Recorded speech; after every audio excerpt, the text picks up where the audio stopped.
Hi అండి, అందరికీ నమస్కారం. Welcome to my channel. ఈ వీడియోలో ఇప్పుడే అందిన వార్త అండి. వినుకొండలో బుధవారం రాత్రి జరిగిన హత్య ఉదంతం ఇప్పుడు ఆంధ్రప్రదేశ్లో చర్చనీయాంశం అవుతోందండి.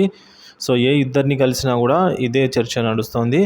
నేడు ఈ నేపథ్యంలో వైఎస్ జగన్ కీలక నిర్ణయం తీసుకున్నారని తెలుస్తుంది. ఇందులో భాగంగానే ఆయన హుటాహుటిన ఏపీకి అయితే రానున్నారు. అవునండి, వినుకొండలో బుధవారం రాత్రి జరిగిన ఈ ఉదంతం మీద తీవ్ర చర్చనీయాంశమైన సంగతి తెలిసిందే. ఇందులో భాగంగా రషీద్ అనే యువకుడిని టీడీపీ కార్యకర్తగా చెబుతున్న జిలానీ అనే వ్యక్తి అత్యంత దారుణంగా నరికి చంపారు. ఈ సమయంలో రషీద్ చెయ్యి తెగి రోడ్డుపై పడిపోవడం గమనార్హము.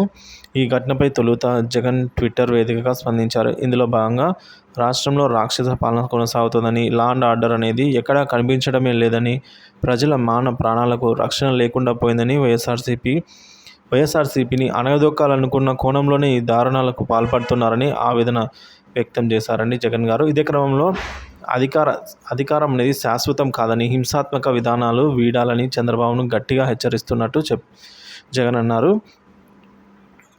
సో రాష్ట్రంలో కొత్త ప్రభుత్వం ఏర్పాటైన తర్వాత జరిగిన హింసాత్మక ఘటనలపై కేంద్ర ప్రభుత్వం ఏజెన్సీలతో ప్రత్యేక విచారణ జరగాల్సిన అవసరం ఉందని అన్నారు.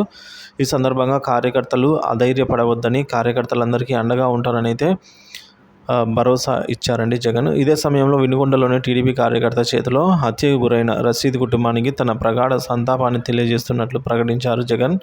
అయితే ఈ సమయంలో కార్యకర్తలకు భరోసాని ఇచ్చింది ట్వీట్ కాదని గ్రహించారో ఏమో.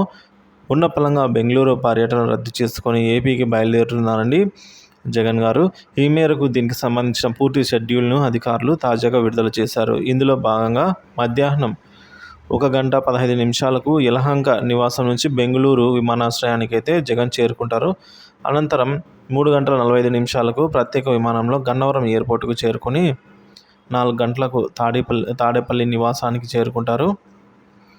సో అనంతరం జగన్ ఎలాంటి నిర్ణయాలు తీసుకుంటారు అనేది ఆసక్తికరంగా మారింది. ఇందులో భాగంగా జగన్ ప్రెస్ మీట్ పెట్టి ఈ ఘటనపైన, ఎప్పటి వరకు జరిగిన ఘటనలపైన తీవ్రంగా స్పందిస్తారని తెలుస్తోందండి. వినుకొండకు వెళ్ళే అవకాశాలు ఉన్నాయని మరికొంతమంది అంటున్నారు. ఏది ఏమైనా కూడా ఇప్పుడు ఉన్న వాతావరణంలో ఇది కీలక పరిణామం అనే చెప్పాలి.